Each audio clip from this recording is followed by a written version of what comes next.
Suami bawa kendaraan atau bawa mobil dan ibu di sampingnya? Sering begitu? Pernahkah suami ibu ya mencari alamat susah dan nyasar 2 kali? Pernahkah begitu? Pernah, Bu? Pernahkah ibu ingin bantu dengan menanyakan alamat pada orang lain? Ayah, mampir ayah. Kata suami, mau ngapain? Mampir kiri. Oh, sudah mampir kiri, buka jendela, maaf, kita tanya sama tukang parkir. Mas, Jalan Dahlia di mana? Kata tukang parkir, ibu lurus, bundaran belok kanan. Saya sampaikan sama suami, ayah, lurus, bundaran belok kanan. Apa kata suami? Udah tahu. Sebetulnya bukan gengsi, Bu. Kalau suami seperti itu, ya, dan kita tiba-tiba bertanya pada orang lain, otak laki-laki, terutama hipotalamus, mengatakan bahwa sadarnya apa? Oh, istriku lebih percaya laki-laki lain dibanding aku. Lebih percaya tukang parkir dibanding aku. Itu otak laki-laki.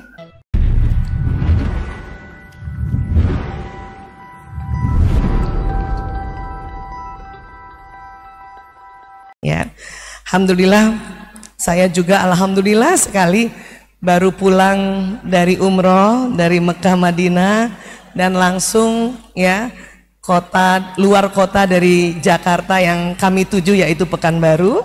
Ya, mudah-mudahan masih ada energi umrohnya ini ya. Makanya tadi kalau pelukan langsung didoakan ya. Iya, baik. Kalau kita ke Mekah, nah kalau di Jazirah Arab ini tentu karena Rasulullah lahir di Mekah, maka posisi Mekah di sini, ya di Mekah. Mudah-mudahan kelihatan ya, kalau nggak kelihatan nggak apa-apa. Ibu bayangin aja posisi Mekah di mana, apalagi yang sudah pernah ke Mekah, ya. Nah, jadi saat itu ibunda Rasulullah, siapa namanya Bu?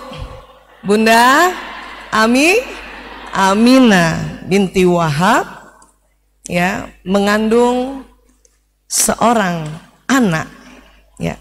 Nah, yang jadi luar biasa adalah pada saat itu, ya, Bunda Aminah berjumpa seseorang. Jadi ini dari riwayat dikatakan berjumpa seseorang. Kemudian juga kakek Nabi Muhammad SAW bermimpi, ya, berjumpa seseorang yang meminta nanti janin yang dilahirkan oleh Bunda Aminah, ya, diberi nama Muhammad, ya. Jadi seseorang mendatangi Aminah saat ia mengandung lalu berkata, apabila anak ini telah lahir, berilah ia nama Muhammad, karena sesungguhnya dalam kitab Taurat dan Injil adalah sebutannya Ahmad. Ya, kenapa jadi Muhammad? Ini juga panjang ceritanya, ya.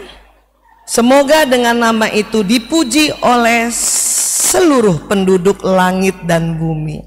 Saat itu, ya, di dunia, khususnya di Jazirah Arab, tidak ada nama Muhammad saat itu. Ya, adanya itu tadi Abdul Lata, Abdul Uzza, banyak tadi, Abu Sufyan, Abu Jahal, nggak ada nama Muhammad. Tapi saat ini nama Muhammad itulah nama yang terbanyak di dunia. Siapa bapak-bapak yang namanya awal depannya Muhammad? Wah, itu adik-adik Muhammad. Wah, Muhammad, Masya Allah. Di dalam ruangan ini saja yang namanya Muhammad banyak banget ya. Alhamdulillah. Jadi nama Muhammad ini nama yang sangat indah. Jadi bersyukurlah bapak-bapak atau ibu yang memberikan nama anaknya Muhammad. Ya. Apa yang terjadi pada saat Bunda Aminah hamil? Ya, ini banyak kisahnya, ya. Jadi kisahnya itu Bunda Aminah heran pada saat dia hamil. Bunda Aminah melihat ada cahaya dari rahimnya ini, ya, dari dalam rahimnya, dan cahayanya itu luar biasa menerangi sampai ke Syam. Ya. Syam tuh di mana Bu Aisyah? Oh, ini kalau misalnya tadi gambarnya ya, Mekah di sini, Syam itu naik ke atas itu. Ya. Syam naik ke atas. Palestina pun dianggap negeri Syam saat itu. Cahayanya sampai situ. Bahkan pada saat Nabi Muhammad lahir, ada bidannya. Bidannya namanya Ashifa, ibu dari sahabat Rasulullah Abdurrahman bin Auf. Itu bidan dari Nabi Muhammad. Kata Ashifa, sewaktu Nabi lahir, itu seluruh ruangannya penuh cahaya. Bahkan menerangi, cahayanya ini dari timur ke barat. Allahu Akbar. Ya.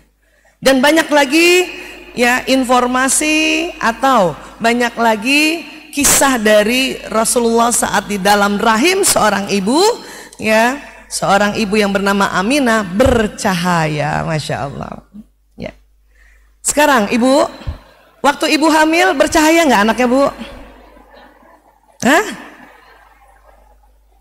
Mungkin ibu nggak lihat ya, gelap. Ada yang hamil anaknya gelap.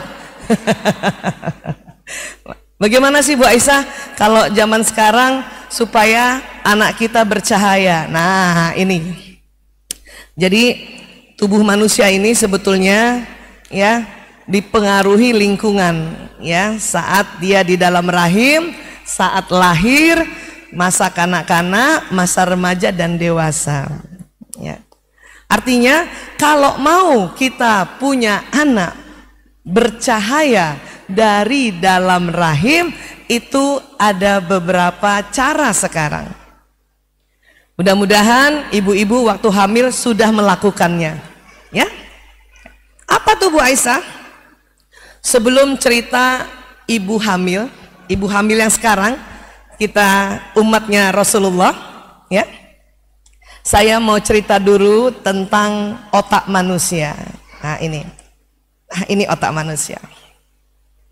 Ya. Allah ciptakan otak manusia ada dua, otak besar dan otak kecil. Kemudian Allah bagi belahan kanan dan belahan kiri. Ya. Bapak Ibu coba dulu belai-belai kepalanya dulu. Ibu usap-usap kepalanya. Iya. Ada otaknya Bu? Ada, alhamdulillah. Takut lupa Pak. Banyak ibu-ibu lupa punya otak.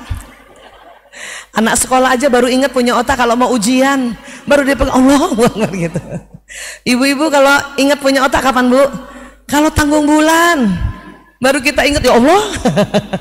Baru kita pegang otak kita ya. Nah ini.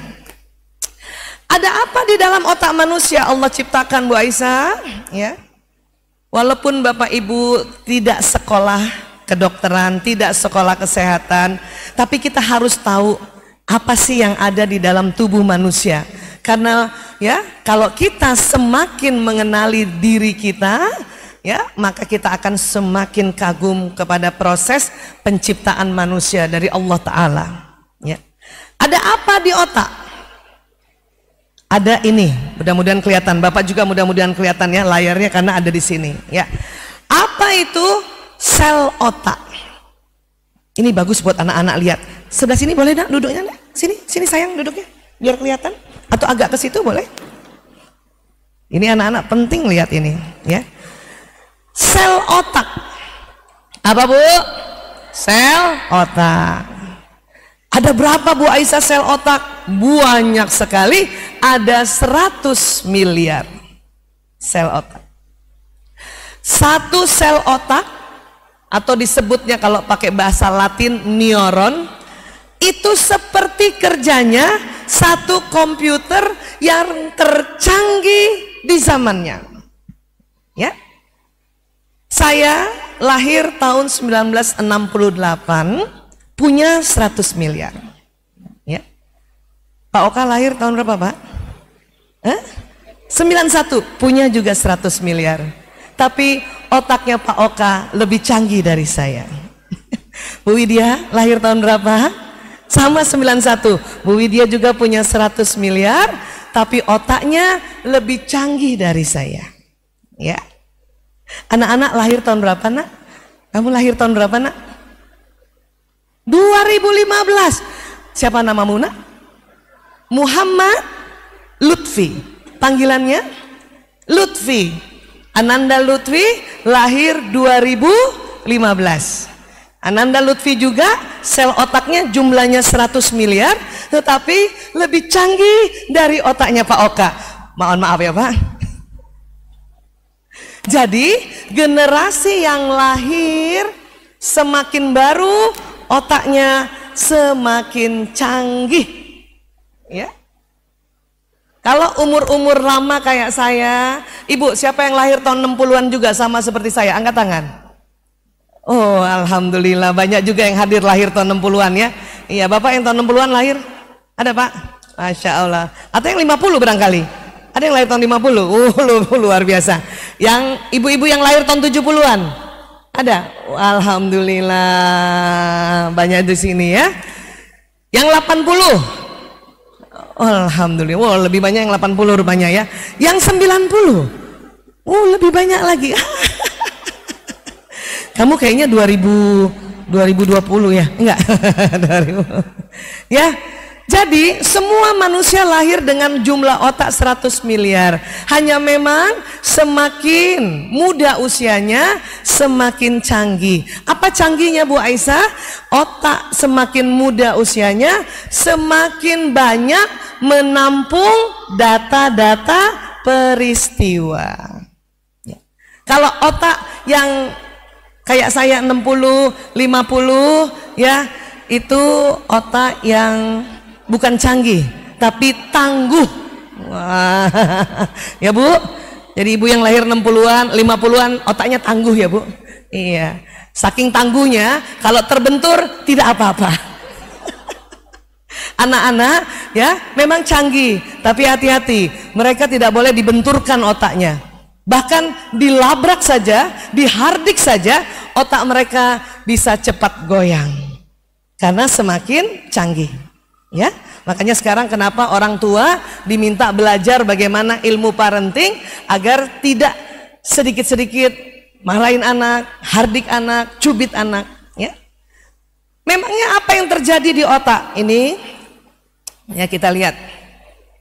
Jadi otak kita Bapak Ibu, kalau kita melihat sebuah peristiwa, mendengarkan sebuah peristiwa, ya, atau menghidu, merasakan sebuah aroma, ya, atau mengucapkan sesuatu atau mengerjakan sesuatu, maka otak kita tadi yang 100 miliar tadi tersambung-sambung. Mohon izin Bapak Ibu, boleh angkat tangan kanannya? Ya, mohon izin ya. Boleh sentuh bahu teman yang sebelah kanan. Ya, sentuh. Nah, itu seperti sambungan otak. Nah, karena awalnya otak manusia belum tersambung. Nanti kalau kita melihat sesuatu, mendengarkan sesuatu, baru tuh tersambung. Maka jangan heran kalau ada orang bilang, dasar otaknya nggak nyambung. Nah, itu karena awalnya memang otak kita tidak tersambung. Ya, coba kita lihat tuh sambungan otak. Pada saat otak tersambung, ya, saya pertama kali kemarin malam disambut oleh Pak Oka dan Bu Widya. Saya belum pernah lihat wajahnya Bu Widya. Kalau ibunda beliau sudah beberapa bulan yang lalu. Ya, Pak Oka pertama saya lihat di flyer. Nah, waktu pertama saya lihat otak saya tersambung. Oh, ini dia wajah Pak Oka. Nah, waktu ketemu Bu Widya, tersambung otak saya. Oh, ini dia wajahnya Bu Widya. Waktu ketemu Pak Oka, berarti sambungan saya 2 kali. Pertama dari flyer, kedua dari lihat langsung. Maka sambungan di otak nanti semakin kuat. Kemudian ketemu lagi tadi siang, tersambung lagi. Ya, ketemu lagi nanti insya Allah tersambung.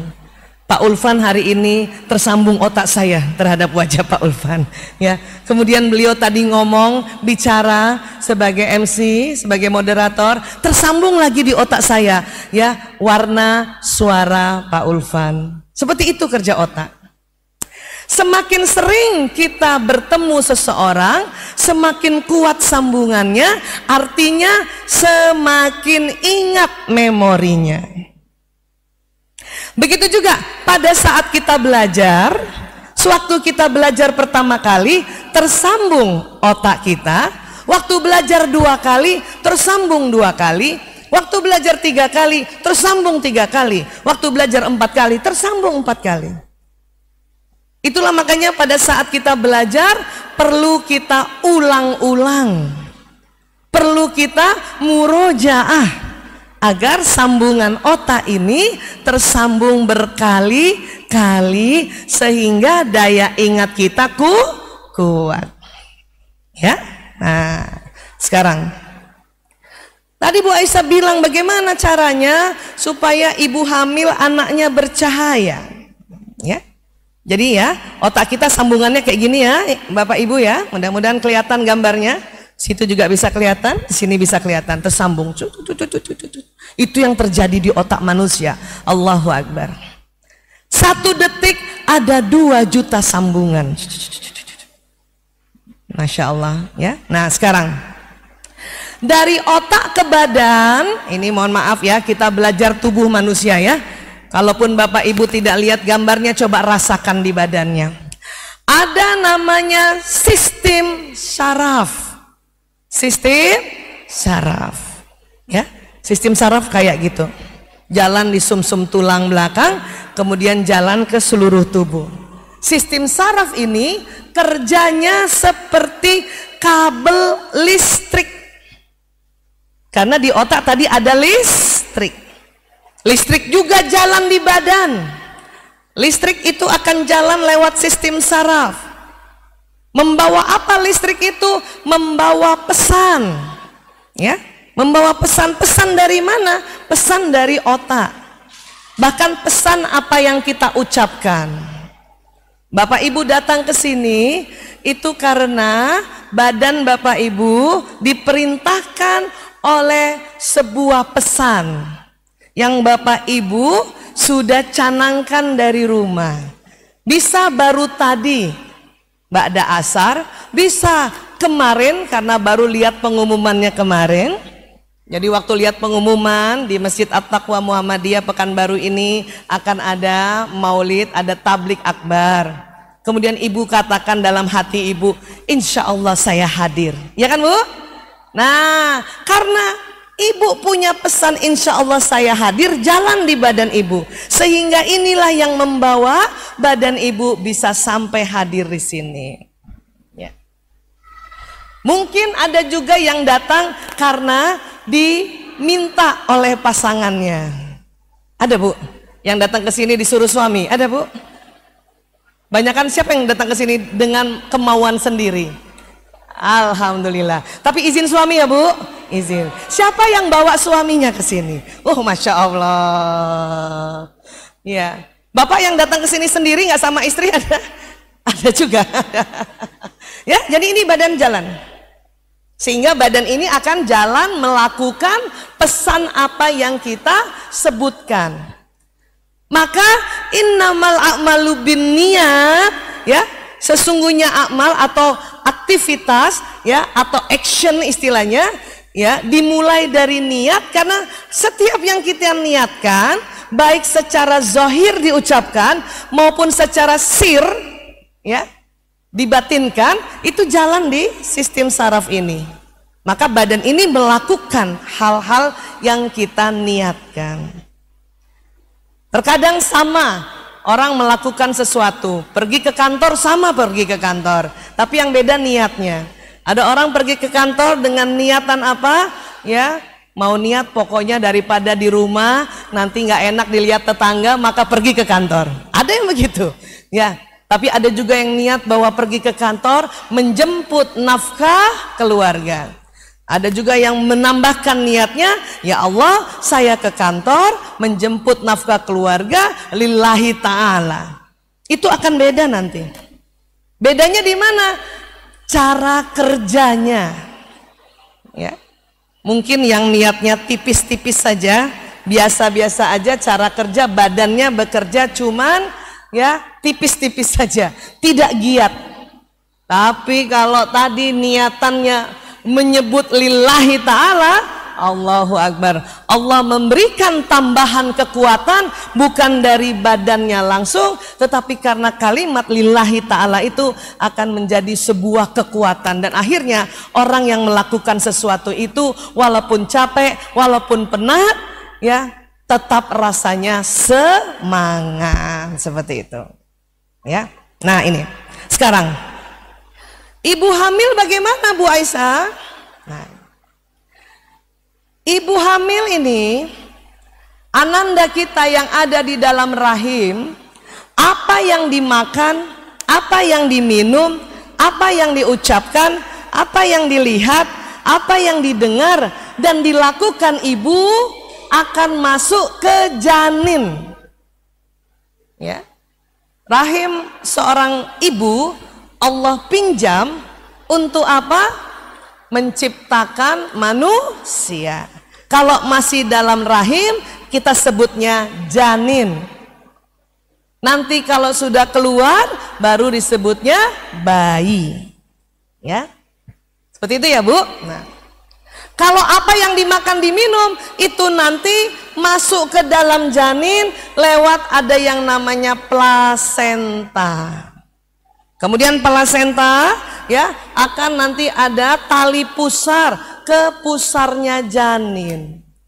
Jadi kalau ibu hamil makan kacang hijau, insya Allah berapa jam kemudian janinnya juga akan ya makan sari kacang hijau, tapi bukan dari mulut tetapi dari saluran ya plasenta tadi.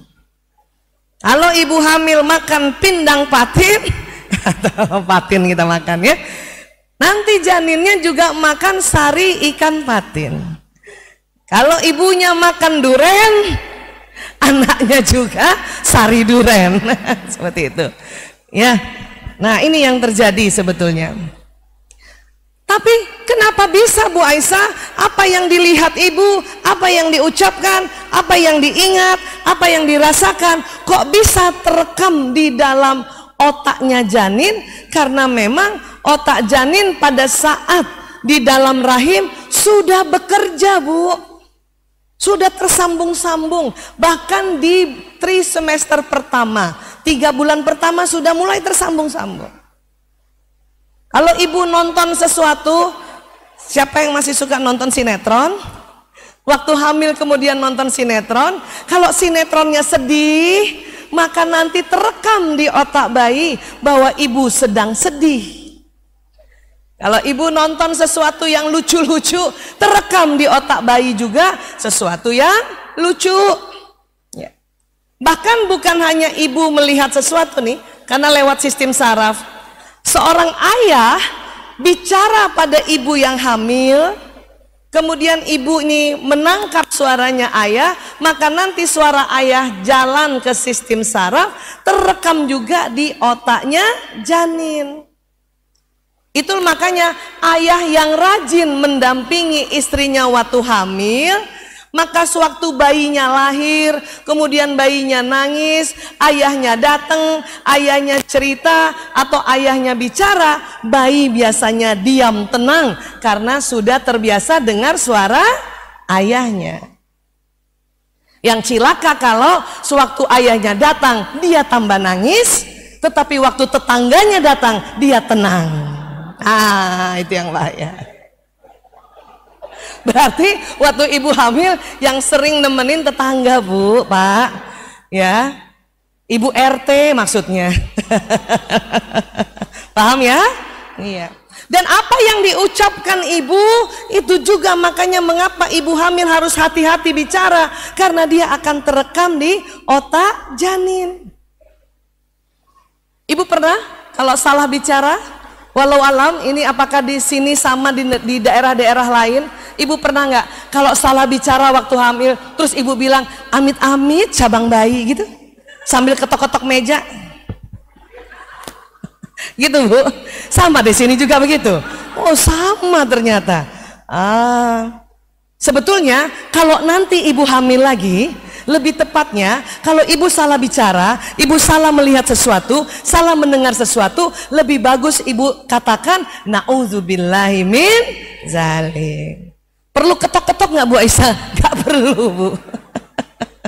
Karena waktu ibu bicara sesuatu dan keliru, ibu lagi hamil mencela tetangga, ya entah kenapa, maaf, tetangganya Pak RT di sebelah kulitnya agak hitam, dan ibu mencelanya, hati-hati, bayi ibu akan hitam.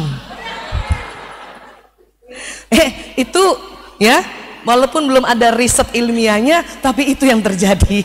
Makanya kalau ibu mencela lagi hamil, ibu harus katakan na'udzubillah min zalik pada saat ibu tersadar. Astagfirullahaladzim, na'udzubillah min zalik. Paham ya Bu? Karena apa? Karena janin di dalam rahim ibu itu cukup lama hidupnya, antara 9 bulan sampai 10 bulan. Bu Aisyah, bagaimana sekarang supaya janin di dalam rahimku bercahaya? Maka bagi kita umat Islam, ibu-ibu muslimah dikala hamil diminta untuk ya baca Quran setiap hari. Siapa yang waktu hamil ibu sudah melakukan ini? Alhamdulillah. Yang belum, sabar ibu, hamil lagi. Yang berikutnya mulai.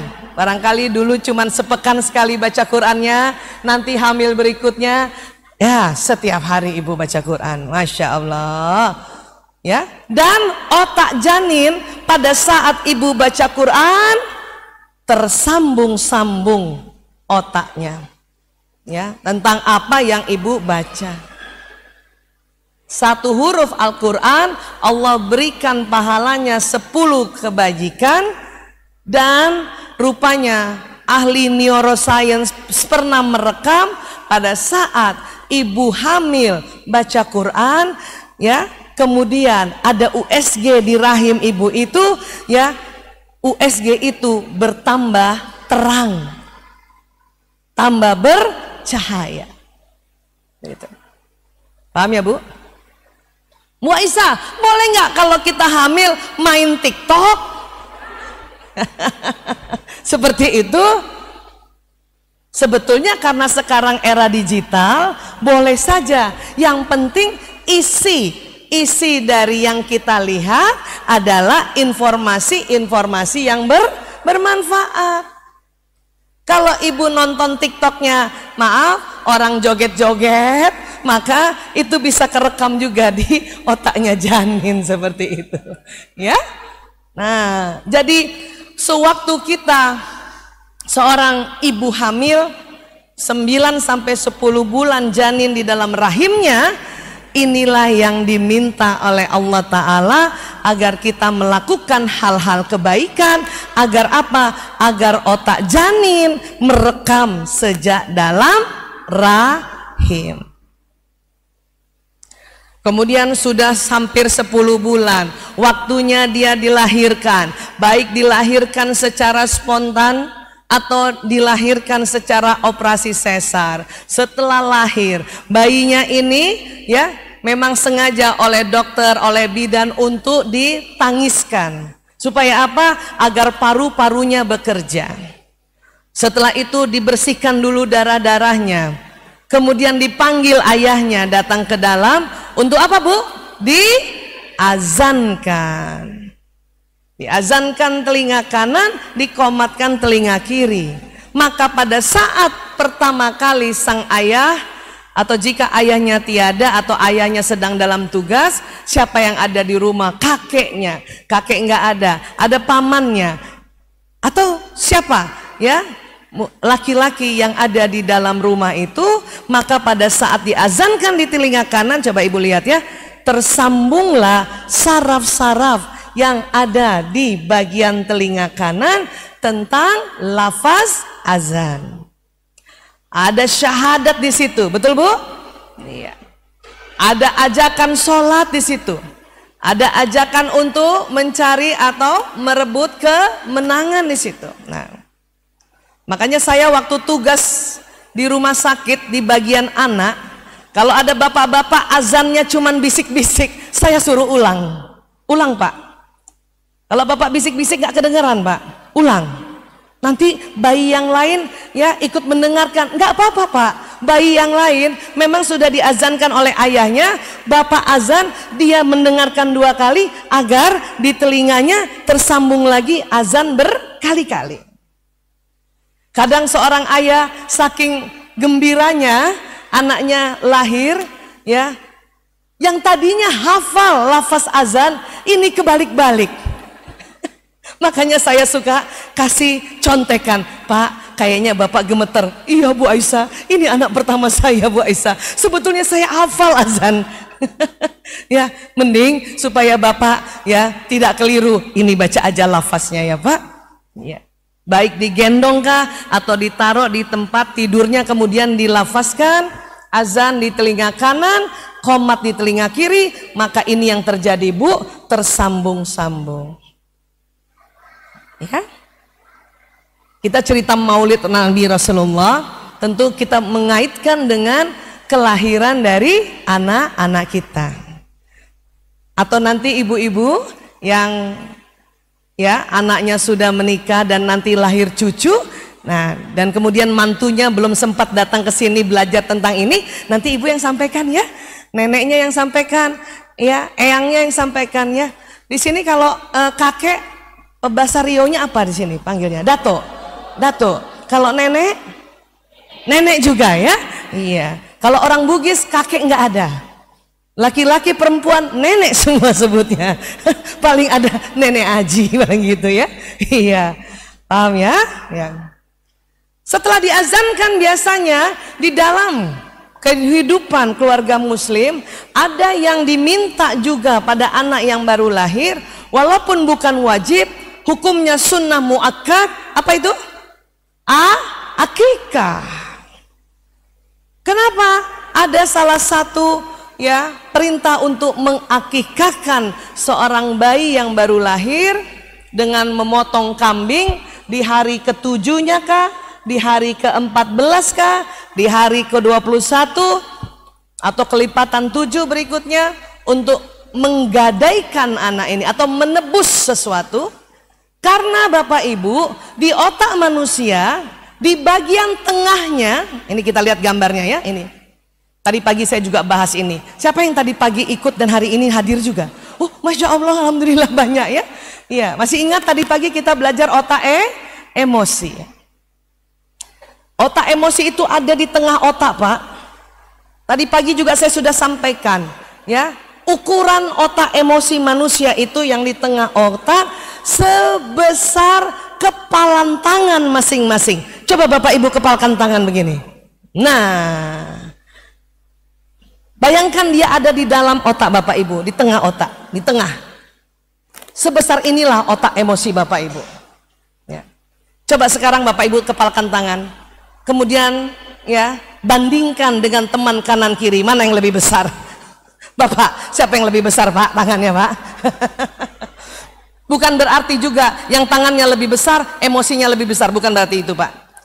Yang tangannya lebih besar itu biasanya kolesterolnya saja yang lebih besar Pak, bukan emosinya lebih besar ya. Nah, ini di dalam situ ya.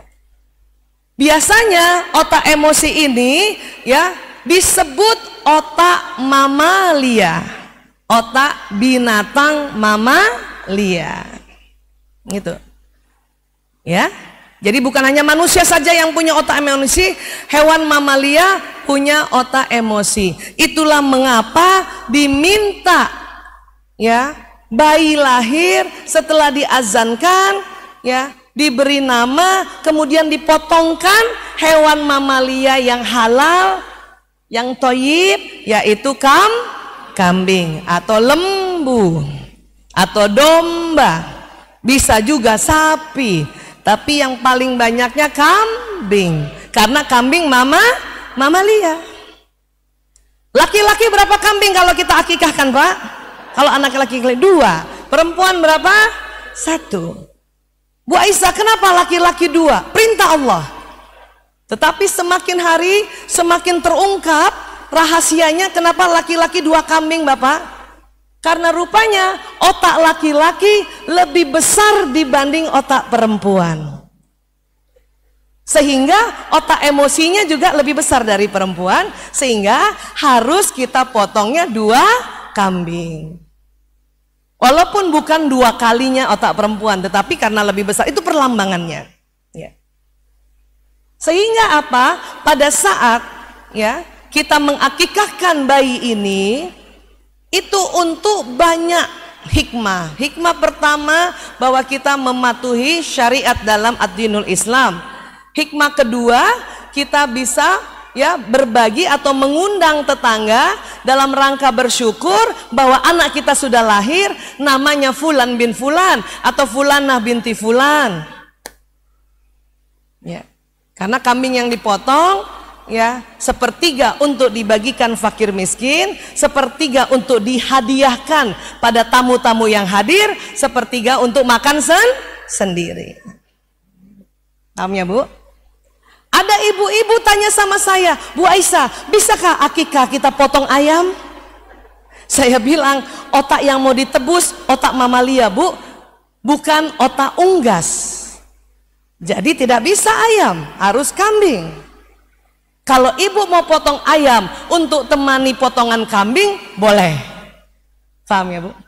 Kenapa saya garis besari ya tentang masalah akikah, walaupun memang bukan wajib, ini memang sunnah, tapi buat yang mampu ini sunnah cenderung wajib. Makanya disebut sunnah muakkadah. Begini Bapak Ibu, saya sejak tahun 1998 itu menjadi dokter anak-anak yang bermasalah. Apakah anak itu kena narkoba? Apakah anak itu kena masalah lain, penyimpangan lain? Ya.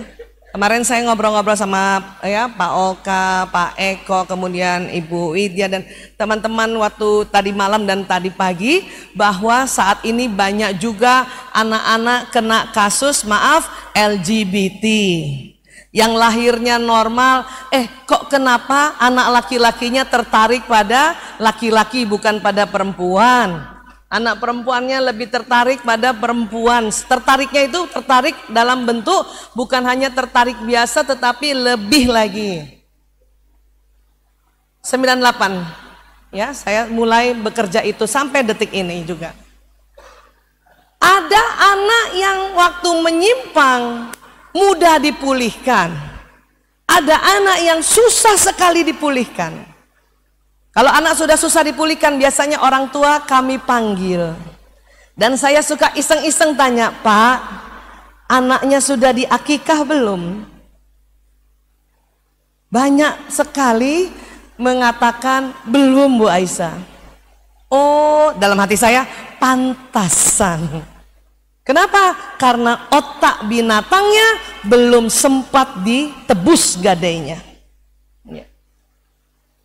Terus Bapak itu tanya, kenapa Bu Aisyah? Baik Pak, nanti saya ceritakan. Sekarang saya tanya dulu, kenapa Bapak ya tidak memohon Allah berikan lapang rezeki untuk bisa beli kambing? Sebetulnya sudah ada Bu Aisyah uangnya saat itu, tapi saya pakai buat DP motor.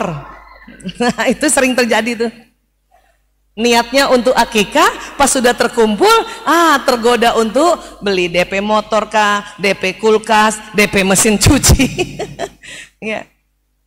Saya bilang sama Bapak itu, Pak, itu otak emosi. Bapak sering kurban nggak tiap tahun? Enggak juga Bu Aisyah, kan cuman sunnah nggak wajib. Nah, pada saat anak yang seperti itu tidak diakikahkan, kemudian jarang diberikan ya, diniatkan untuk berkurban, kemudian dia kena masalah, kena penyimpangan, inilah yang sulit sekali dipulihkan. Ini pentingnya, salah satu dari ya jutaan hikmah kenapa nanti anak kita lahir diakikahkan. Paham ya Bu? Kita juga nanti kalau sudah balik, karena akikah itu kan dari 7 hari sampai sebelum balik. Kalau sudah bali ya mau apa dibuat apa, ya sudah terlanjur. Tetapi saya selalu bilang sama orang tua, Pak, boleh nggak Bapak niatkan juga, ya Allah melapangkan rezeki, kemudian kalau sudah ada rezeki, Bapak niatkan, memang bukan akikah, tapi sedekah. Untuk menebus otak, emosi, atau otak mamalia dari anak tersebut. Ya. Tapi kalaupun Bapak tidak sanggup, karena dia laki-laki 2 kambing, sudah, kalau gitu tunggu Idul Adha, Bapak kurban untuk anak tersebut. Bahkan kita, Bu, yang sudah diakikahkan juga tiap tahun, seandainya lapang rezeki kita, diminta Allah untuk berkurban, pergilah berkurban, Bu. Kenapa? Karena setiap tahun otak emosi kita ini juga bermasalah. Ya, ada ibu-ibu tanya sama saya, Bu Aisyah, saya sudah sering taklim, seminggu 7 kali saya taklim, Bu Aisyah. Tapi saya juga masih suka marah kalau anak saya ribut, anak saya nangis. Saya bilang kalau gitu, Bu, ya ibu harus berkurban tiap tahun. Agar apa?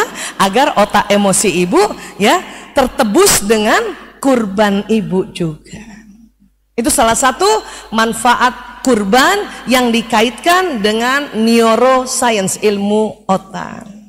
Ya, jadi inilah otak mamalia yang perlu kita akikahkan. Kalau mau mauludnya atau lahirnya anak kita bercahaya, dan waktu dia lahir semakin bercahaya. Sampai sini sepakat dulu ya, Bu. Sekarang saya mau tanya, siapa punya anak perempuan? Ada Pak, Bu, Pak? Perempuan.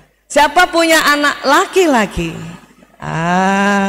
Siapa punya anak perempuan dan laki-laki? Alhamdulillah. Beda ya, Bu, ngurus anak perempuan dan laki-laki? Saya tanya sama ibu, mana lebih gampang? Urus anak laki-laki atau anak perempuan? Ibu lebih suka ngurus anak laki-laki. Berarti ibu agak tomboy ya. Siapa lebih suka urus anak perempuan? Masya Allah ya. Sebetulnya anak laki dan anak perempuan ya, asal kita belajar sedikit-sedikit tentang otaknya, tentang proses perbedaan penciptaan otak laki-laki dan perempuan, itu insya Allah akan mudah semuanya. Ya anak laki bisa, anak perempuan bisa. Ya, kami pun punya anak 5, 4 laki-laki, 1 perempuan. Ya, mau nggak mau harus belajar, karena waktu itu saya setiap hari melihat anak bermasalah. Setiap hari puluhan anak kena narkoba yang saya hadapi. Setiap kali ya ada anak-anak yang kekurangan kasih sayang orang tua, maka saya sakit kepala saat itu. Ya Allah, bagaimana ini supaya anak saya terselamatkan dari penyimpangan? Maka petunjuknya adalah Aisyah, belajar, belajar, belajar, belajar, taklim, taklim, taklim, ya, baca Quran, baca Quran. Selain baca Quran, ya, baca juga penelitian-penelitian tentang otak manusia. Waktu itu seperti itu, Bu. Makanya mengapa kalau ibu sering lihat ya sharing kami atau tausiah kami, seminar kami di video-video itu bicara tentang otak. Itulah tadi sejarahnya, karena saya ngurus anak-anak yang bermasalah dan saya tidak mau anak-anak saya bermasalah juga. Makanya belajar.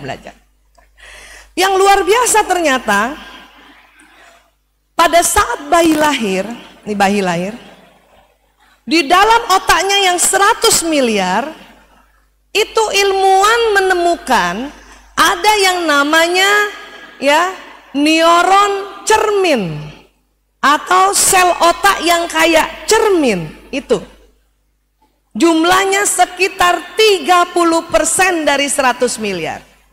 Maksudnya apa, Bu Aisyah? Maksudnya adalah setiap manusia sejak dia lahir, otaknya ada yang bercermin melihat kelakuan sekelilingnya. Jadi memang sekarang era digital, kalau bayi lahir tentu bapak ibu tidak bisa lepas dari digital. Cuman kalau sejak lahir, setiap hari, setiap jam bayi melihat bapak ibunya seperti itu, maka jangan heran neuron cermin di otaknya akan bercermin bahwa oh, hidup ini adalah pegang gadget setiap saat. Ini lagi kalau sudah kayak gini susah lagi kita betulkan gitu. Kata para ahli anak, para ahli pedagogi namanya, mengatakan sebisanya, Bu, sebisanya bayi lahir 0 hari sampai 2 tahun jauhkan gadget. Sebisanya. Tapi apa boleh buat? Anak 6 bulan sudah kenal dengan gadget. Waduh, Bu Aisyah, saya terlanjur, anak saya umur 6 bulan udah pegang gadget. Nggak apa-apa, Bu, nanti ibu hamil lagi. Hamil berikutnya sebisanya 0 sampai 2 tahun. Ya. Kalau bisa, ya sayang, ya. Kalau terima kasih. Kalau bisa anak 0 hari sampai 2 tahun, ibu ya lebih banyak bicara sama anak ini. Walaupun anak ini kadang kita merasa dia tidak mengerti. Sebetulnya bukan dia tidak mengerti, apa yang ibu ucapkan itu terekam di otaknya. Terekam di otaknya. Itulah makanya mengapa kalau kita sama bayi ya diminta untuk bicara yang jelas, yang jelas. Adek mau makan supaya di otaknya tersambung istilah makan. Bukan dede mau emam, mau enum, mam enum, maka nanti yang tersambung di otaknya mam, enum, mbok, embu, embah. Walaupun memang anak ini ya dia akan menjawabnya seperti tadi, makan, emam, minum, enum. Dia menjawab seperti tadi, kenapa? Karena giginya belum tumbuh dan rahangnya belum kuat dan lidahnya belum lentur. Tapi sampaikan dengan kalimat-kalimat atau kata-kata yang benar, kata-kata yang nggak apa-apa, kata-kata untuk diucapkan oleh orang dewasa. Makan, minum, tidur, ibu. Ini ibu, terus dia jawab bu. Kan gitu ya. Iya. Supaya otaknya ini terekam dengan benar.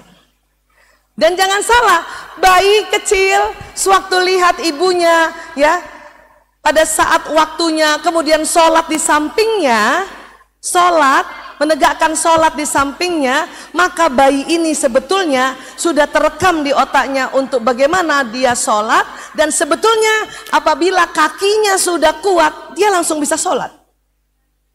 Hanya kakinya belum kuat pada saat itu. Ya. Seorang bayi, ibu taruh box bayi di dekat dapur. Kemudian dia selalu lihat ibunya habis cuci tangan, ya, lap tangan, itu terekam di otaknya. Itu bayi bisa itu, Bu. Habis cuci tangan, lap tangan bisa sebetulnya. Hanya karena tangannya masih lemah, maka dia bisa belum melakukan itu. Sampai sini bisa paham ya, Bu? Ini dahsyatnya otak manusia. Masya Allah. Allahu Akbar. Ya, nah. Ternyata selain otak, ada juga di bagian tubuh kita yang ada otaknya. Yang mana, Bu Aisyah? Jantung. Coba pegang dulu jantung ya, Bu. Rasakan, ada detakannya, Bu. Masih berdetak? Tidak berhenti? Alhamdulillah. Ya Allah. Ah, itu jantung. Jantung juga ukurannya sekepalan tangan masing-masing. Coba gini, taruh di dada. Nah, sebetul.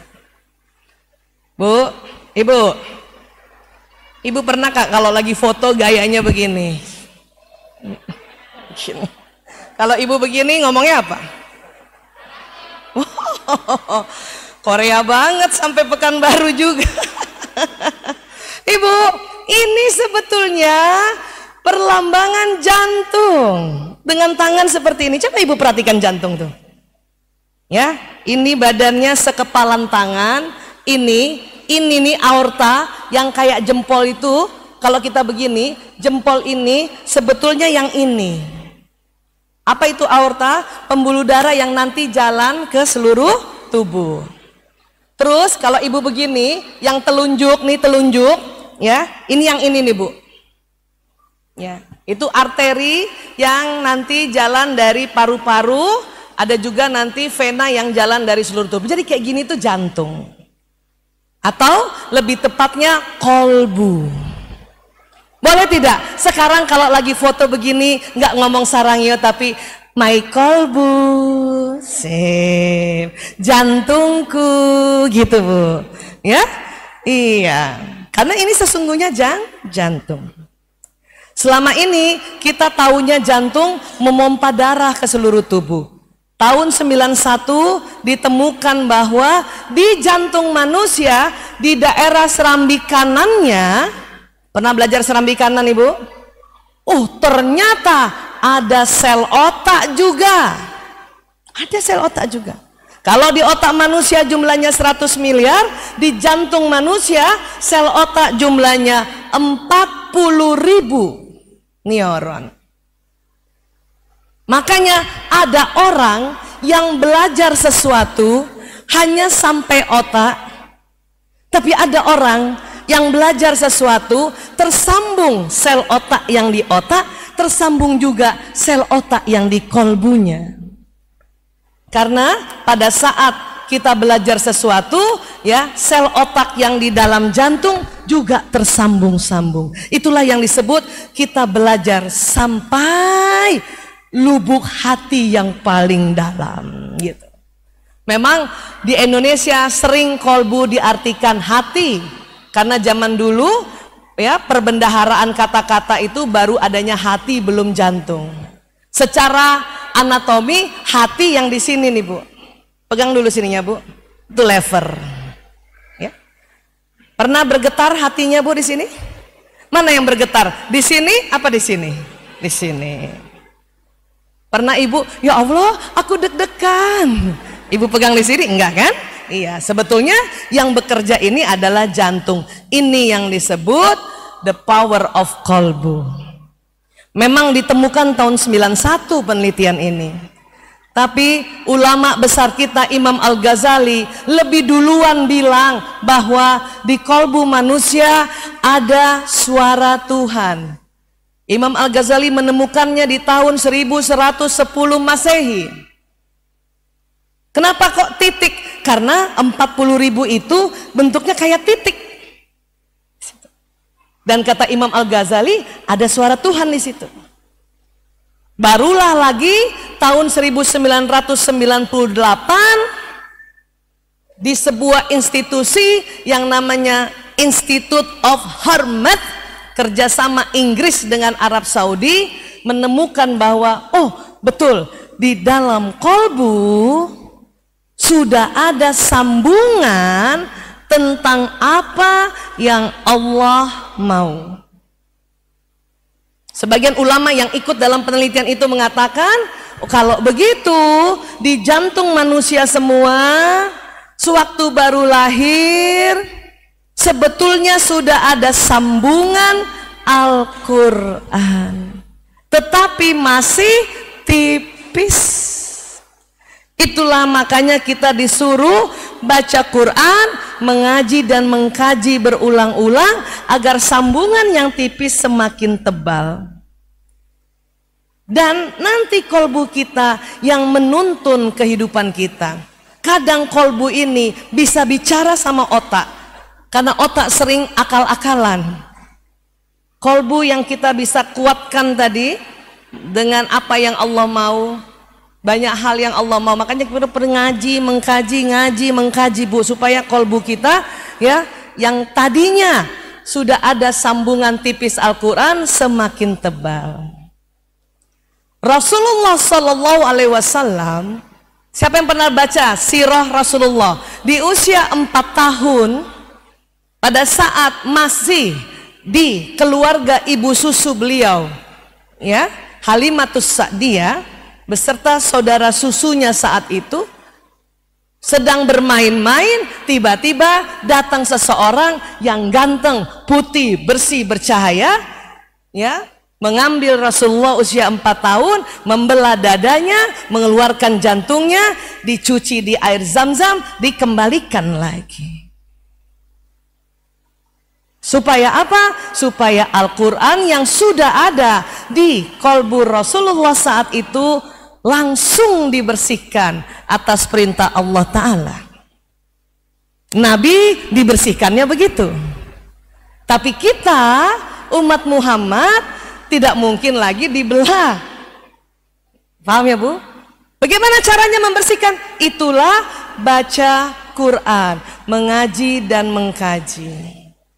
Jadi pada saat kita baca Quran, tersambung yang di otak dan juga yang di jantung sudah ada sambungan Al-Qur'annya, semakin kuat sambungannya. Itulah saya bergembira sekarang di Indonesia, di semua provinsi, anak-anak saja mulai dari TK, mulai dari PAUD barangkali ya, sudah diperkenalkan Al-Quran. Bahkan sudah ada metode untuk hafaz Quran. Ya. Jadi nggak heran kalau anak-anak masih kecil bisa hafal 30 juz. Zaman saya kecil belum ada metode itu Pak, baru hafalnya juz 30. Makanya supaya kolbu kita ini tidak padam cahayanya, cahaya Quran, itulah maka mengapa mengaji, mengkaji, mengaji, mengkaji. Ya. Tadi disampaikan di masjid ini, ya, selalu ada kajian, selalu ada taklim, itulah sarana. Ya. Paham ya Bu? Iya. Bisakah manusia kolbunya tertutup Bu Aisyah? Bisakah tertutup? Bisa. Dengan apa? Dengan ajaran-ajaran lain yang bukan Allah mau. Karena setiap apa yang kita pelajari selain tersambung di otak bisa juga tersambung di jantung.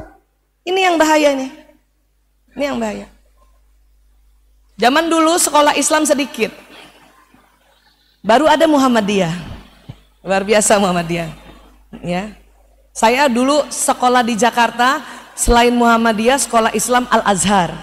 Ada Al-Azhar di sini? Ada juga ya, Masya Allah. Al-Azhar juga ya semakin banyak alhamdulillah. Saya waktu itu sekolah di Al-Azhar. Saya merasa ya Allah, seandainya kalau saya nggak sekolah di Al-Azhar, belum tentu ya saya punya kolbu terasah atau semakin kuat suara Tuhannya. Ya. Waktu itu begitu. Seandainya saya sekolah di tempat yang biasa saja, yang jarang baca Quran, hanya belajar-belajar hal-hal yang lain-lain, bisa jadi ya Al-Quran di kolbu akan tertutup dengan ajaran-ajaran lain. Nauzubillah min dzalik. Sampai sini paham ya Bu ya? Iya. Ya baik sekarang. Jadi gimana dong Bu Aisyah? Sekarang saya udah tahu nih, otak merekam, jantung merekam. Anak saya laki-laki, anak saya perempuan. Apa yang membedakan? Nah ini kita lihat. Yang membedakan adalah otak kiri kanannya. Otak kiri kanannya. Nih siapa punya anak perempuan? Anak perempuan sejak kecil otak kiri dan kanannya kerja sambungan otaknya seimbang. Seimbang. Makanya anak perempuan kalau diajarin ngomong enak, diajarin bicara enak, karena otak bicara yang otak bagian kiri. Ya. Otak kanan otak apa Bu Aisyah? Otak kanan itu otak warna. Ini kalau otak kayak gini nih. Otak kiri kanan tuh kayak gini. Nah itu. Jadi otak kiri itu otak bicara, otak berhitung, itu otak kiri Bu. Bu, 2 tambah 2 berapa? 4. Itu otak kiri ibu yang sedang bekerja. Ya. Tuh. Otak kiri otak teratur. Otak kiri otak terjadwal. Otak kiri otak syair lagu. Ya. Kanan, otak kanan otak warna-warni. Saya berdiri di sini, lihat baju ibu berwarna-warni, itu otak kanan saya bekerja. Ya. Otak kanan otak bermain. Otak kanan otak rileks. Otak kanan otak bergerak. Otak kanan otak musik atau otak irama. ya, itu kanan. Tadi kalau anak perempuan, otak kiri dan kanannya tersambung seimbang. Maka jangan heran anak perempuan umur 3 tahun, umur 4 tahun sudah lancar bicara. Dan juga sudah lancar memilih warna baju. Betul Bu? Bunda, aku mau pakai baju pink aja. Kenapa nak? Karena kudung aku pink, sepatu aku pink. Itu anak perempuan. Bagaimana anak laki-laki? Anak laki-laki sejak kecil sampai sekitar umur 18 tahun, yang berkembang duluan adalah otak kanannya dibanding otak kiri, apalagi masih balita atau kirinya. Makanya jangan heran ibu punya anak laki-laki beda dengan kakaknya yang perempuan. Umur 4 tahun anak perempuan sudah lancar bicara, anak laki ngapain Bu? Ngeng ngeng ngeng.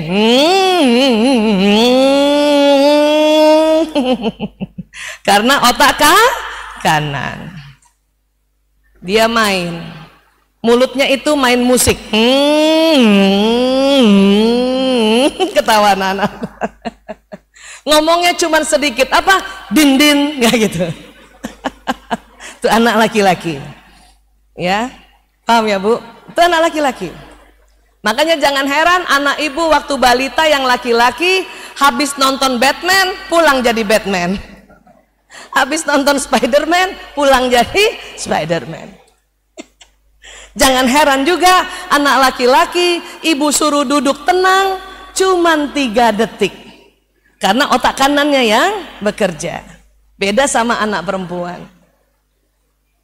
Makanya kalau mau ngajarkan bahasa atau membaca anak perempuan disuruh duduk manis, ibu kasih kertas, ada tulisan BO ala bola, ditambah sedikit gambar bola, anak perempuan sudah ngerti. Anak laki, ibu suruh duduk manis, ya 1, 2, 3, ya keluar lagi. Siapa punya anak laki gitu Bu? Itu berarti laki-laki banget. Kalau ibu nggak ngerti sakit kepala, betul? Laki-laki bagaimana? Anak laki-laki Bu, dia lebih senang kalau ibu ajarkan membaca. Mending ibu beli bolanya, ibu tulis tulisan bola di kertas besar, baru ibu tempelkan di bola itu. Itu dia cepat mengerti. Kenapa? Karena lihat benda itu di otak kanan.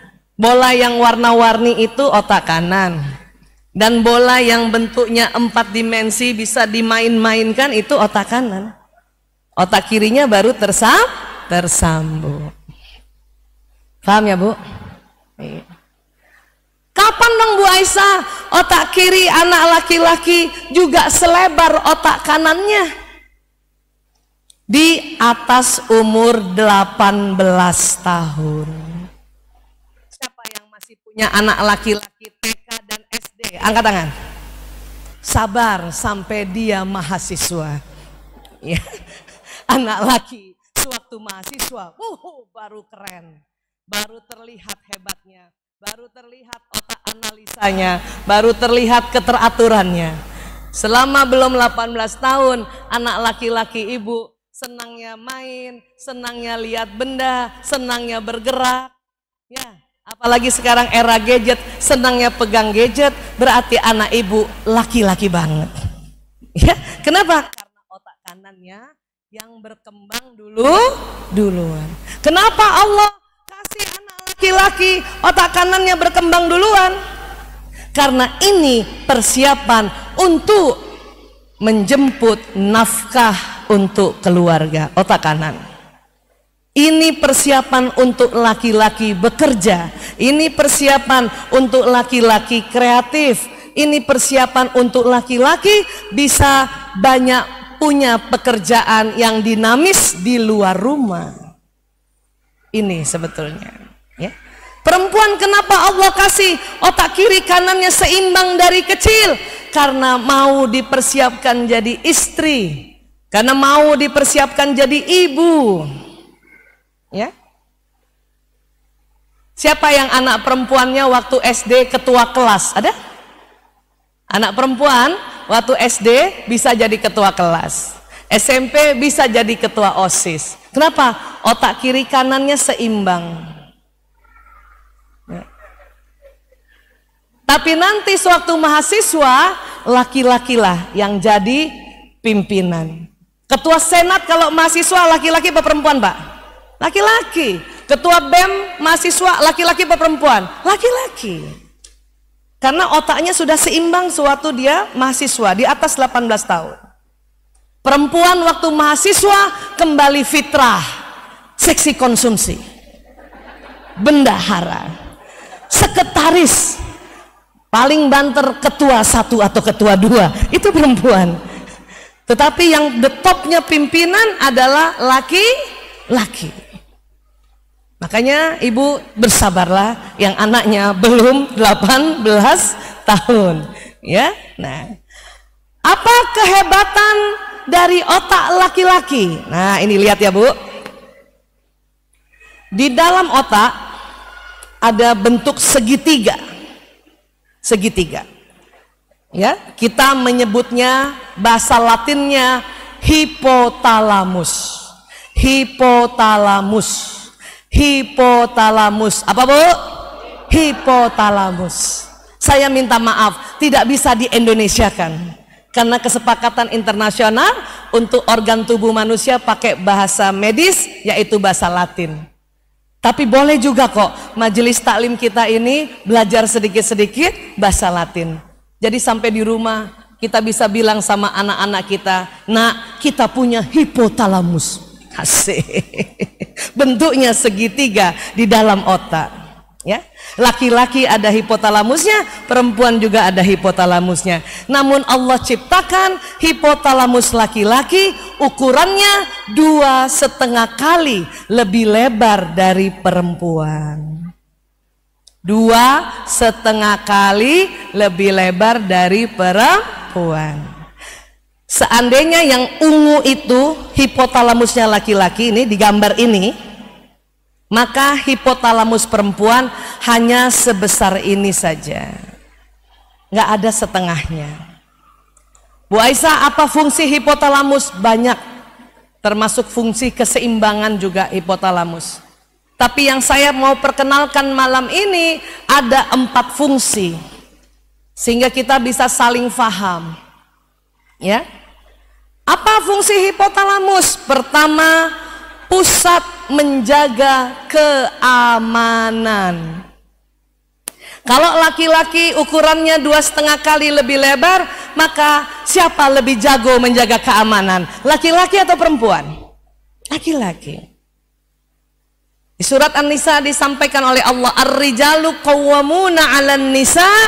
Laki-laki pelindung perempuan karena hipotalamus laki-laki lebih lebar. Itulah makanya mengapa laki-laki selalu ingin menjaga.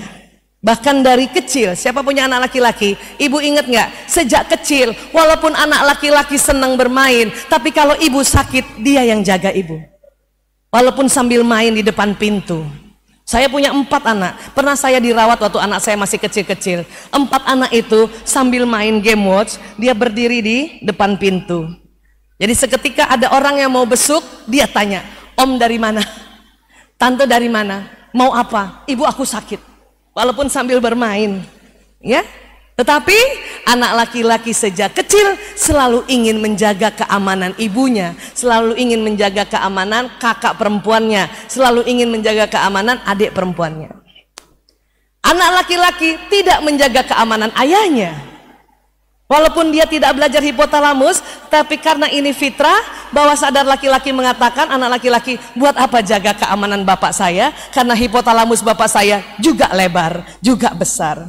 Makanya bapak-bapak biasanya menjaga anak perempuannya. Kalau ibu nggak punya anak perempuan, maka yakinlah suami ibu menjaga ibu. Masya Allah.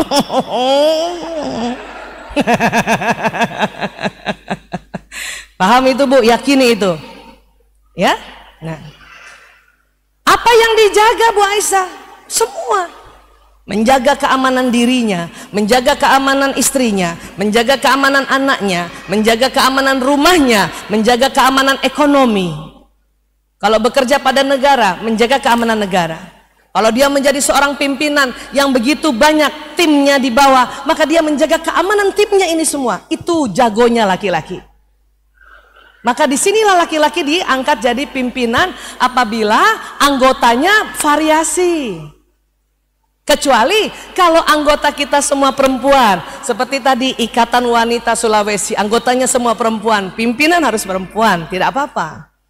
Tapi kalau sudah ada laki-laki, udah suruh laki-laki jadi pimpinan, Bu, karena dia lebih jago. Paham ya, Bu? Karena laki-laki yang menjadi suami, ya, pusat menjaga keamanannya lebih lebar, maka laki-laki, Bu, suami ibu selalu ingin dilihat bagaikan seorang pahlawan. Ibu sudah bisa belum? Kalau suami datang, ibu tatap suami bagaikan seorang pahlawan. Sudah bisa? Mulai malam ini latihan. Setiap ibu lihat suami, ibu dalam hati katakan, ya Allah, ini pahlawanku. Ini pelindungku, ya Allah. Ini jembatan surgaku, ya Allah. Gitu, Bu. Supaya kita menghargai, menghormati para suami. Paham ya? Itu makanya laki-laki karena dia ingin dianggap jadi pahlawan di rumah, Bu, dalam rangka menghormati seorang pahlawan, maka yang kecil-kecil pun harus kita perhatikan. Apa itu? Gelas suami tidak boleh dicampur dengan orang lain. Sudah begitu, Bu? Gelasnya suami sendiri? Bagus. Piring suami khususon. Sudah begitu, Bu? Keren. Sendok suami khususon. Sudah begitu, Bu? Mantap. Kursi suami khususon. Apalagi kursi makannya. Saya melatih untuk menghormati suami, menjaga marwah kursi makan. Supaya marwahnya suami tidak jatuh. Kalau ada tamu duduk di kursi makan suami, saya akan bilang, Pak, maaf, kursi makan suami saya, Bapak sebelah sini ya, begitu. Kasih tahu dengan santun. Jangan juga kasar. Kursinya suamiku itu, pindah kok. Nah, jangan begitu. Mentang-mentang orang Bugis toh. Bahkan anak saya duduk di kursi ayahnya, saya selalu bilang, nak, itu kursi ayahmu, nak. Nanti kamu juga kalau jadi suami dapat kursi, tenang saja. Bukan hanya caleg yang dapat kursi, tapi laki-laki di rumahnya sudah dapat kursi. Ya nggak tahu kah? Paham ya, Bu? Terus dalam rangka menjaga keamanan ini juga harus paham, Ibu. Ibu, seringkah Ibu diajak suami jalan-jalan berdua saja? Suami bawa kendaraan atau bawa mobil dan Ibu di sampingnya? Sering begitu? Pernahkah suami Ibu ya mencari alamat susah dan nyasar 2 kali? Pernahkah begitu? Pernah, Bu? Pernahkah Ibu ingin bantu dengan menanyakan alamat pada orang lain? Ayah, mampir ayah. Kata suami, mau ngapain? Mampir kiri. Oh, sudah mampir kiri, buka jendela, maaf, kita tanya sama tukang parkir. Mas, Jalan Dahlia di mana? Kata tukang parkir, Ibu lurus, bundaran belok kanan. Saya sampaikan sama suami, ayah, lurus, bundaran belok kanan. Apa kata suami? Udah tahu. Sebetulnya bukan gengsi, Bu. Kalau suami seperti itu, ya, dan kita tiba-tiba bertanya pada orang lain, otak laki-laki, terutama hipotalamus, mengatakan bahwa sadarnya apa? Oh, istriku lebih percaya laki-laki lain dibanding aku. Lebih percaya tukang parkir dibanding aku. Itu otak laki-laki. Maka kalau ibu mau bantu tanya, minta izin dulu. Ayah, aku tanya tukang parkir ya, boleh? Kalau suami bilang, nggak usah. Oke, nggak usah. Lanjut, jalan. Paham ya, Bu? Karena bertengkarnya tuh seperti itu. Bertengkarnya seperti itu. Pernahkah Ibu sewaktu suami bawa mobil, tiba-tiba ada motor lewat, shoot, gitu. Dan suami ngerem, menyelamatkan ibu. Tapi laki-laki, karena laki-laki otaknya lebih lebar, walaupun sudah selamat, kadang laki-laki pun ya marah sama motor yang sembarangan tadi. Apa kata suami? Dasar, gak ada matanya tuh motor. Marah dia. Dan akan lebih marah lagi kalau istrinya bela motor itu. Iya. Apa kata istri? Sabar ayah, mungkin dia nggak lihat. Itu marah loh, itu marah bu. Saya dulu keliru pakai cara seperti itu. Sabar ya, mungkin dia buru-buru, mungkin dia nggak lihat. Marah. Dan sebetulnya buat apa kita bela laki-laki lain itu, sementara itu motor nggak denger kita. Kita harusnya berterima kasih karena suami sudah menyelamatkan kita. Bilang alhamdulillah, untung ayah ngeremnya bagus ya, alhamdulillah. Itu suami tetap bawa mobil, hidungnya kempes-kempes. Atau kalau perlu, ibu dukung dia. Gak ada matanya orang itu, kita bilang betul mas, gak ada matanya orang itu. Nah, itu akan disenangi oleh suami. Selama ini kita malah membela orang lain. Itu suami bawah sadar tersinggung bu, karena otak hipotalamusnya yang menjaga keamanan. Mulai tahun 2006 saya mengerti ini, saya rubah strategi untuk tidak bela orang lain, lebih baik support suami karena dia sudah menyelamatkan kita kan, ya seperti itu ya bu. Paham sampai sini? Apalagi Bu Aisyah? Hipotalamus pusat makan dan minum. Maka perhatikan makan minum suami, perhatikan makan minum anak laki-laki. Otak laki-laki senang bila pulang ke rumah, di meja makan buka tudung saji, ada makanan walaupun tidak banyak. Senang itu otak. Mudah-mudahan di Pekanbaru seperti itu, mudah-mudahan di Riau seperti itu. Di Jakarta banyak sekali fenomena suami pulang meja makan rapi, bersih. Saya pernah tanya sama ibu-ibu, kenapa bu? Ah males masak, percuma disiapin, dia nggak makan, kata ibu-ibu. Sebetulnya yang penting ibu siapkan. Suami mau makan atau tidak bukan urusan kita bu, siapkan saja. Yang penting waktu dia buka tudung saji, ada makanan, itu cocok dengan otaknya. Ya, dia nggak makan karena sudah kenyang, sudah bu tenang saja, masukkan kulkas lagi, besok sajikan lagi. Tinggal panaskan. Yang penting dia buka tudung saji, ada makanan. Gitu. Begitu juga anak laki. Siapa punya anak laki-laki bu?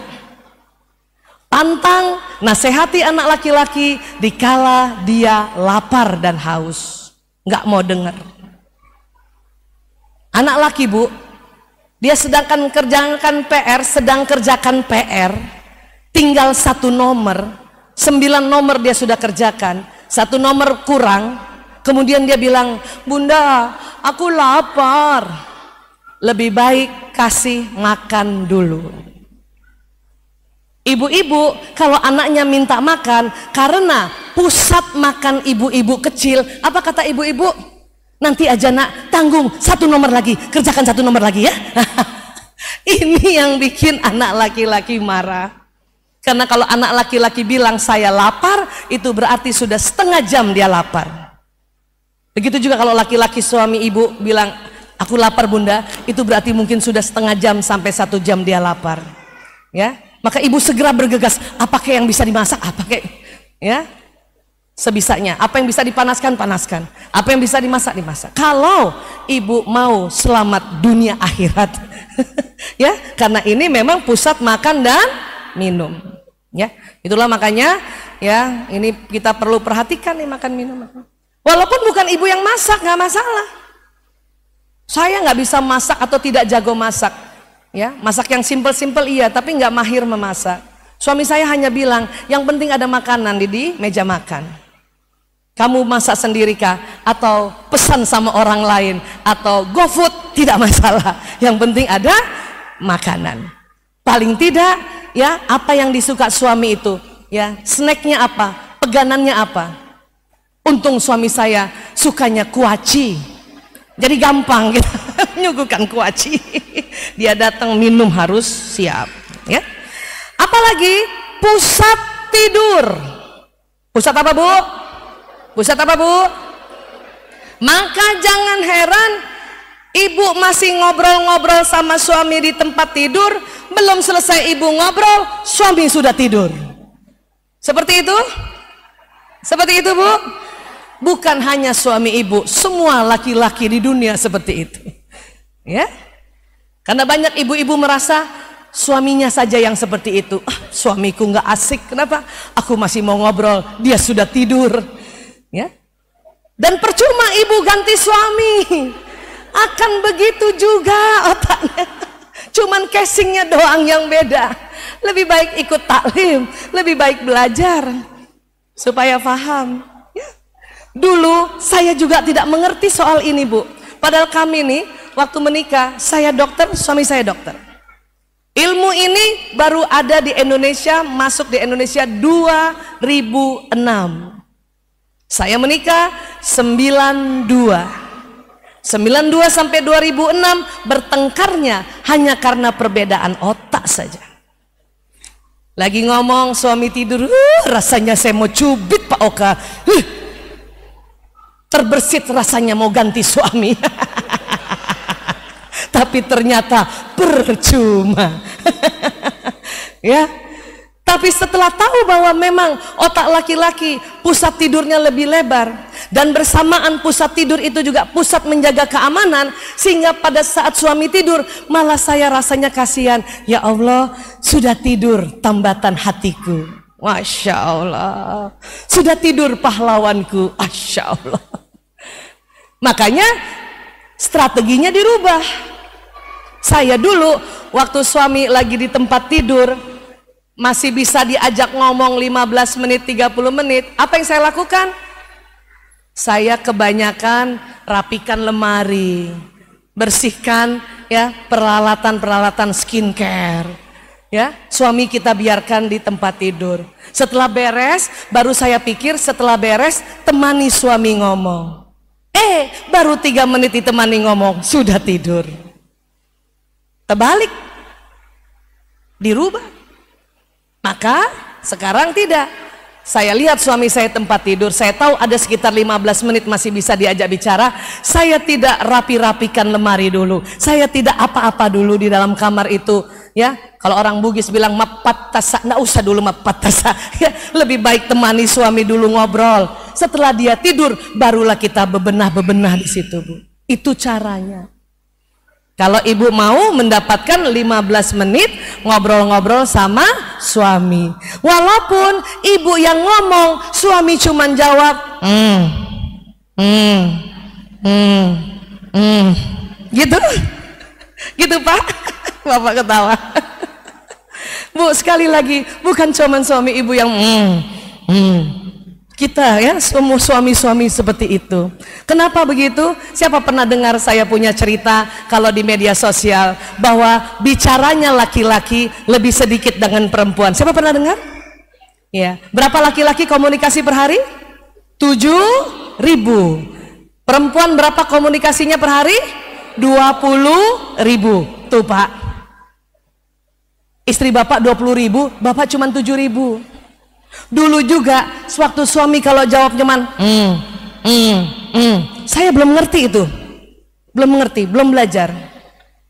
Langsung saya paranoid. Tahu paranoid, Bu? Waham, curiga. Apa saya bilang dalam hati? Tuh kan, dia udah nggak sayang lagi sama aku. Sekarang saya baru paham kenapa laki-laki malam hari cuman Kenapa? Karena 7.000 kata kuotanya sudah habis, dipakai di kantor, makanya kita cuma dapat sisa Juga jangan heran ibu WA panjang lebar sama suami, ibu lebar panjang ibu ngomong cuman dijawab oka atau iye, kayak gitu. atau jempol. Tidak usah berlara diri ibu, nggak usah baper. Laki-laki memang irit kata-katanya. Walaupun mereka belum belajar tentang 7.000 kata, bawah sadar otaknya itu sengaja irit. Apalagi malam hari. Saya tadi minta izin Bu Widya sama suami tadi di mobil, ya doakan saya mau seminar lagi malam ini di Masjid At-Taqwa. Dia cuman tulis Oka. Kalau yang tadi pagi waktu saya minta doa, ayah saya mau seminar di Masjid Al-Falah, doakan. Lebih panjang tulisannya Bu, OKEY, oke, lebih panjang. Terus ada di bawahnya jaga kondisi. Ya Allah, saya kalau suami agak panjang jawab WA, berbunga-bunga hati saya Bu. Ya, kenapa pagi-pagi masih bisa mereka panjang untuk menjawab WA? Karena 7.000 kata masih belum habis, masih cukup untuk jawab agak panjang Bu, dibanding malam hari. Itu makanya guru laki-laki sama guru perempuan kalau mengajar di sekolah pagi sampai sore sama-sama masih bisa bicara. Tapi malam hari Pak Guru sudah diam, Bu Guru masih bicara. Itu karena 20.000 kata. Ibu kalau WA sama suami panjang lebar Bu? Ya karena kita ingin tulis semuanya. Karena ada penelitian mengatakan begini, perempuan apabila dalam satu hari komunikasinya kurang dari 16.000 kata, maka tidur malamnya tidak nyenyak. Itu perempuan. Itu makanya dia tulis WA panjang lebar. Bahkan ibu-ibu ketawa aja juga ditulis di WA itu. Hehe titik, hehe titik, hehe titik. WK, WK, WK, WK. Emotikon nggak cukup satu, Bapak emotikon satu, kita begininya ada 5 Bu. Terasa seperti itu Bu? Ya, paham ya? Mudah-mudahan dengan seperti itu ibu tidak marah lagi kalau laki-laki ibu ngomong panjang lebar cuman jawab Ibu harus bilang ya Allah, ya dia laki-laki banget. Kenapa 7.000 kata sudah habis? Paham ya Bu? Iya. Untuk itu karena pusat tidurnya lebar, laki-laki ingin ya kamarnya sewaktu dia masuk kamar rapi, bersih, wangi. Tidak usah mahal Bu, tapi rapi, bersih, wangi. Upayakan gimana caranya. Saya sering itu parfum itu saya semprotkan itu di bantal suami sambil bacakan salawat Allahumma sholli wa sallim ala sayyidina Muhammad. Ya, gimana rapikan. Jadi pas dia buka kamar lihat tempat tidur, itu otaknya cocok sekali karena pusat tidurnya yang lebar. Istri sebagai teman tidurnya juga harus waktu mau tidur cantik, glowing, merah bibirnya, wangi. Kata bapak, Masya Allah, Masya Allah, Masya Allah. Itu penting ibu, ya, karena sebagai teman tidurnya. Kan percuma Bu Aisyah, dia akan tidur tidak lihat. Tenang Bu, tengah malam suami ibu bangun, ya. Dia akan lihat istrinya wajahnya cantik, glowing, bibirnya memerah, walaupun agak menganga sedikit kan, gitu. Tapi laki-laki yang menjadi suami senang melihat istrinya seperti itu, ya. Itu makanya saya senang sekali pakai minyak wangi dari ujung rambut sampai ujung kaki kalau mau tidur. Kalau beli minyak wangi mahal, makanya bikin sendiri, makanya saya bikin sendiri minyak wangi. Itu supaya bibir merah. Ini rahasia, dibuka dulu nggak apa-apa ya Bu? Mungkin ibu udah pernah dengar. Saya suka pakai apa? Lipstick Arab yang hijau itu. Tapi lipstick Arab sekarang ada yang wangi, ada yang tidak wangi. Pilih yang tidak wangi Bu, ya, karena ini ada moisturizernya dan bibir akan merah sampai pagi, sehingga suami bangun, cantiknya istriku, Masya Allah, ya. Walaupun agak kadang-kadang seperti itu, tapi bibir merah. Ya, apalagi terakhir Hipotalamus tadi, satu, pusat menjaga kedua, pusat makan, ketiga, pusat, satu lagi terakhir, mohon maaf, pusat syahwat birahi. Laki-laki memang 2,5 kali lebih lebar. Makanya banyak laki-laki yang menjadi suami tidur duluan, tengah malam bangun, ya, dia bangunkan istrinya. Makanya tadi istrinya harus cantik karena dia akan bangunkan untuk lakukan ibadah sholat tahajud bersama. Kadang dilanjutkan ibadah hubungan suami istri. Ini, ya, banyak istri-istri sering marah, kesal. Kenapa? Karena istri merasa aku baru tidur sudah dibangunin, gitu. Ya, Bu, inilah tugas istri. Karena otak laki-laki Allah setting seperti ini. Dan bersamaan dengan pusat syahwat birahi, ini pusat menjaga keamanan. Itulah makanya mengapa laki-laki setelah melakukan ibadah hubungan intim suami istri, maka keesokan harinya menjaga keamanan lebih afdol lagi. Termasuk menjaga keamanan ekonomi. Dia semangat bekerja. Ya, dia semangat mencari nafkah, menjemput nafkah untuk keluarganya. Jadi ini yang harus kita pelajari. Buat bapak-bapak, Pak, punten juga, pusat syahwat birahi istri kecil. Sehingga seandainya bapak bangunkan istri bapak, mengajak hubungan intim suami istri, bapak juga kasih waktu sedikit untuk ibu-ibu persiapan diri. Karena pusat syahwat birahinya kecil, Pak. Pusat tidurnya kecil. Bapak udah tidur, ibu belum tidur, baru tidur belakangan, baru juga tidur 15 menit, dicolek-colek untuk ibadah tengah malam. Tapi kalau ibu tolak dan ibu tidak ada halangan syar'i, itulah kita dilaknat malaikat. Padahal kita tahu malaikat tidak punya hawa nafs, tetapi seorang istri yang menolak dan tidak ada halangannya, tidak sedang mens, tidak sedang nifas, tidak sedang sakit, tidak sedang ada gangguan di rahim, dan kita menolaknya mentah-mentah, disitulah kita dilaknat malaikat. Kenapa? Karena ini memang settingan fitrah dari Allah Ta'ala kepada laki-laki yang hipotalamusnya berapa kali lebih besar dari perempuan? Berapa, Bu? 2,5 kali. Itu yang saya minta ibu-ibu hafal, ya. Maka kalau ibu hafal ini, insya Allah ibu selamat dunia dan akhirat, ya. Baik, alhamdulillah ini yang bisa saya sampaikan, ya. Tanpa terasa kayaknya sudah jam 10, ya. Tapi tidak mengapa, saya serahkan kembali kepada MC handal kita Bapak Muhammad Ulfan.